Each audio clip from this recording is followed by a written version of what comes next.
দুটো আমন্ত্রণ আছে ভারতের পক্ষ থেকে, সংবাদ মাধ্যম ওরফে গণমাধ্যম ওরফে সংবাদপত্র যাই বলি না কেন, এগুলোতে যে খবরগুলো আসছে প্রধানমন্ত্রীর যাওয়া একরকম, নিশ্চিতভাবে উনি যাচ্ছেন না। সো এখন প্রশ্নটি হচ্ছে আমাদের যাওয়া না যাওয়ার এই সিদ্ধান্তটা রাষ্ট্রের একেবারে শীর্ষ পর্যায়ের সিদ্ধান্ত। মানে আপনি এই দ্বিপাক্ষিক সম্পর্কটাকে কিভাবে দেখেন এখন, কি অবস্থায় আছে? দেখেন, বাংলাদেশ রাষ্ট্রের সাথে, বাংলাদেশের জনগণের সাথে ভারতের কখনো কোনো সম্পর্ক ছিল না, তৈরি হয় নাই। বাংলাদেশের সাথে ভারতের একমাত্র সম্পর্কের জায়গা হলো শেখ পরিবার। শেখ মুজিবের সাথে সম্পর্কটা ছিল, শেখ হাসিনার সাথে ছিল, কিন্তু বিএনপি যে মেয়াদে ছিল সেই সময় সম্পর্ক ছিল না। মানে ওইটা ধরেন কাগজপত্রের সম্পর্ক আর কি, কোনো সিরিয়াস রিলেশনশিপ ছিল না। বাট ইকুয়ালি শহীদ প্রেসিডেন্ট জিয়াউর রহমান সাহেবের 3.5-4 বছরের ভিতরে আমাদের এই সম্পর্কটা সম্মানজনক সম্পর্ক ছিল। ইকুয়ালি ডক্টর ইউনূস সাহেবের এই যে গত 16 মাস দেখলাম, এখানেও এই সম্পর্কটা ডিগনিফাইড ছিল। এখন গত 6 মাসে এখন কোনো সম্পর্ক নাই, এখন মানে কাগজপত্রে আছে আর কি, ওই যে সেপারেটেড থাকে না তালাকের আগে, ওইরকম আর কি, একটা সেপারেটেড রিলেশনশিপ চলতেছে। আপনার কি একটু হার্শ হলেন এই 6 মাসে এই সরকারের? মানে বিষয় হলো যে আপনি দেখেন, মানে এই দাওয়াতগুলো কত অসম্মানজনক। দেখেন, তারেক রহমান সরকারের সমালোচনা আমরা রেগুলার করতেছি, পলিসি ডিসিশন, তার বক্তব্যের, কিন্তু দিন শেষে সে তো এই রাষ্ট্রের প্রধানমন্ত্রী। অন্য দেশের যখন কেউ তাকে অপমান করবেন, তাকে ছোট করবেন, হেয় করবেন, তিনি ইকুয়ালি আমাদের লাল সবুজের পতাকাকে ছোট করছেন, 20 কোটি মানুষকে ছোট করছেন। অতএব ব্রিক্সের মিটিংয়ের সাইডলাইনে বিমস্টেকের চেয়ারম্যান হিসেবে যাওয়ার কি মাহাত্ম্য আছে? তারেক রহমান তো এটার গুরুত্বপূর্ণ সদস্য রাষ্ট্রের সাথে, চায়নার সাথে কদিন আগে মিটিং করেই আসলেন। দ্বিতীয়ত হচ্ছে যে আপনি এর আগে স্পিকার, সচিব, হাবিজাবি সবাই এসে তাকে মোদির দাওয়াতপত্র পৌঁছায় দিয়েছেন, কিন্তু আপনি একের পর এক যে দুষ্টামিগুলো করছেন, আপনি সীমান্ত হত্যা বন্ধ করেন নাই, আপনি গঙ্গা সহ এই 56-57টা অভিন্ন নদীর পানি ছেড়ে দিয়ে সারা বাংলাদেশের 1/3 এখন ডুবাই দিচ্ছেন, কোনো মাত্র জয়েন্ট রিভার কমিশনের কোনো তথ্য শেয়ার করছেন না, কখন আপনি ড্যাম খুলবেন, কোন জায়গা থেকে খুলবেন, আপনি ওই এলাকার সেফটি সিকিউরিটি বাংলাদেশের বিবেচনায় নিচ্ছেন না, আপনি পুশিন করছেন যাচ্ছে তাই, রাতের বেলা শত শত মানুষ হয় না এই সীমান্তে ওই সীমান্তে করছেন, পশ্চিমবাংলা আসাম সীমান্তে বাংলাদেশ টপিকের উপর নির্বাচন হচ্ছে, টোটাল নির্বাচন ক্যাম্পেইনটা হয়েছে বাংলাদেশকে সমালোচনা করে, বাংলাদেশকে হেয় করে, বাংলাদেশিদেরকে হেয় করে। আপনি বাঙালি মুসলমান নামধারী বলে আপনি প্রায় 91-92 লক্ষ মানুষকে ভোটাধিকার থেকে বঞ্চিত করেছেন।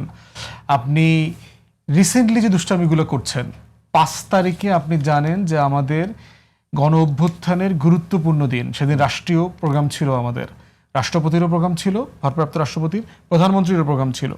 সেই দিন আপনি এফসিসিকে অ্যালাউ করেছেন ভারতের শেখ হাসিনাকে লাইভ বক্তব্য দেওয়ার জন্য।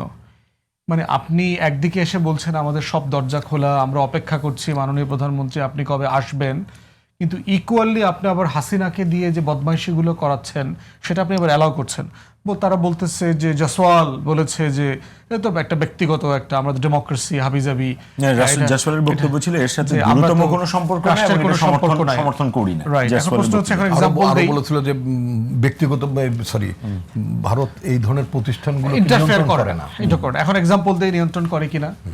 রিপন ভাই সহ কামাল ভাইদের মনে থাকবে লর্ড কার্লাইল নামে একজন ব্রিটিশ আইনজীবীকে ম্যাডামের আইনজীবী হিসাবে অ্যাপয়েন্ট করা হয়েছিল, ওনাকে যখন এই মিথ্যা মামলায় হেনস্থা করছে। লর্ড কার্লাইলকে কি হাসিনা ঢুকতে দেয়নি বাংলাদেশে? উনি খুব মানে সেলিব্রেটেড লয়ার, আমি ওনাদেরকে চিনি। এখন এই ভদ্রলোক প্রতিবাদ স্বরূপ চিন্তা করেছে দিল্লিতে চলে যাই, so called largest democracy in the world, তো ওখানে গিয়ে দিল্লিতে আমি প্রেস কনফারেন্স করব। হাসিনা দিল্লিকে বলে দিয়েছে, ওনাকে তো দিল্লি তো ঢুকতে দেয় নাই। ওনার প্রেস কনফারেন্স কোথায় হওয়ার কথা ছিল জানেন? এক্স্যাক্টলি সেম ক্লাবে, এফসিসির ক্লাবে। তাহলে এটা নাকি আপনি ইন্টারফেয়ার নাকি করেন না, আপনি নাকি তাদেরকে ইন্ডিপেন্ডেন্টলি অপারেট করতে দেন।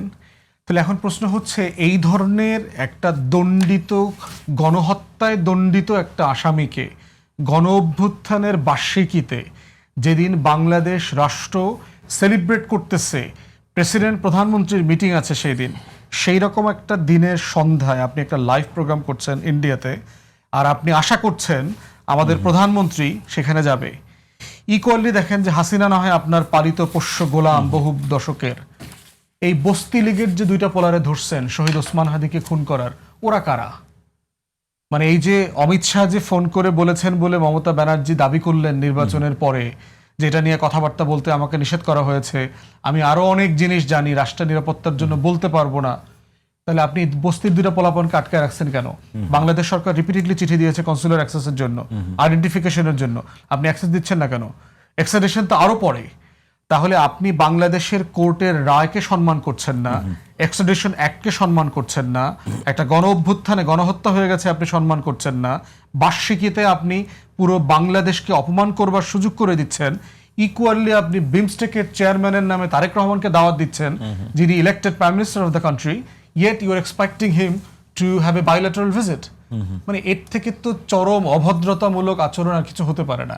তাই মাননীয় প্রধানমন্ত্রী এবং ফরেন মিনিস্টার যেভাবে তারে বসাইছে এবং যেভাবে চোরের মতো দুই হাত পায়ের নিচে ঢুকায়া বৈঠকে বসা ছিল, এরকম বেয়াদবি মিটিংও কিন্তু আমরা দেখছি। আগের অ্যাম্বাসেডাররা কিভাবে আমাদের মন্ত্রীদের সামনে পা উঠায় বসতো, ত্রিবিধি কিন্তু দেখবেন খুবই অবনতশীল ভদ্রভাবে বসছে।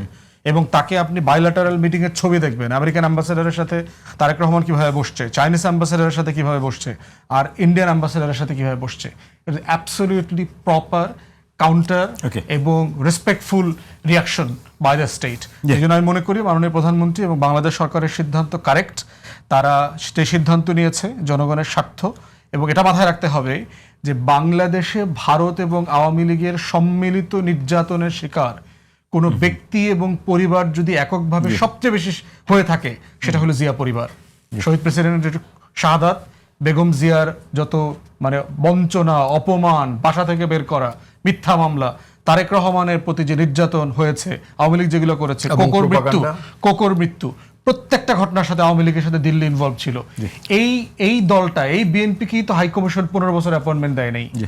তাহলে আপনি তারেক রহমানের চেয়ারে বসে চিন্তা করেন। শেষ পর্যন্ত আপনার যদি শেষ বক্তব্যটা আমি এইভাবে মানে আপনি কি মনে করেন যে ওনারা আসলে এই ব্রিক্সের শীর্ষ সম্মেলনে যাওয়াটা না, বাইলাটারাল ভিজিটে যাবে, রাষ্ট্রীয় স্টেট ভিজিটে যাবে, বাইলাটারাল, এবং এই শর্ত দিতে হবে যে আপনি এই বিষয়গুলো রিজলভ করতে হবে। আপনি একটা গণহত্যার ক্রিমিনাল দণ্ডিত আসামিকে দিয়ে উস্কানি দেওয়াবেন, খুন খারাপি করবেন। এখনো ছাত্রলীগ আওয়ামী লীগের পোলাপান কলকাতা, তারপরে হচ্ছে মুম্বাই, দিল্লি, দুবাই, মালয়েশিয়াতে বসে আগামী ডিসেম্বরের ভিতরে কারে কারে খুন করবে সেগুলো তালিকা করতেছে। টেলিগ্রামে দেখলেন 400-র উপরে আওয়ামী শিক্ষক বিভিন্ন বিশ্ববিদ্যালয়ের, তারা ডিসেম্বরে শেখ হাসিনাকে ওয়েলকাম করবার জন্য হোমকামিংয়ের প্রস্তুতি নিচ্ছে, কিভাবে কেওয়াস তৈরি করবে। এগুলো যখন হচ্ছে, আপনি দিল্লি থেকে এগুলোকে নিয়ন্ত্রণ করবার চেষ্টা করা হচ্ছে না, কেওয়াস তৈরি করছে, বাংলাদেশকে অস্থিতিশীল করবে, আর আপনি আশা করছেন আমাদের নির্বাচিত প্রধানমন্ত্রী আপনার দাওয়াতে চলে যাবে। মানে এটা তো মানে স্টুপিড আইডিয়া, মানে এটা চিন্তা করাটা